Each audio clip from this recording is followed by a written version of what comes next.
अस्सलाम वालेकुम नाजरीन जी, मैं हूं नाइला भट्टी और आप देख रहे हैं न्यू बीबीसी न्यूज HD। आइए शामिल करते हैं आज की अहम खबर।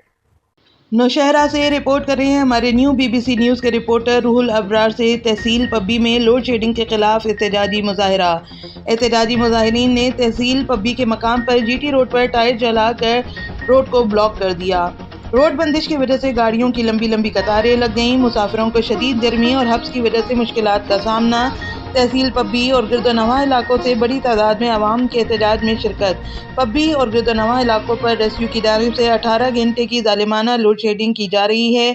घरों और मसाजिद में पानी की किल्लत पैदा हो जाती है। बीमार अफराद को शदीद तकलीफ का सामना रहता है। लोड शेडिंग के बाइस कारोबार ठप होकर रह गए हैं। एहतजाज में तमाम सियासी जमातें के मुकाइदीन और कारकुनान ने शिरकत की। अब तक के लिए इतना ही। मज़ीद खबरों और अपडेट्स के लिए देखते रहें न्यू बीबीसी न्यूज HD।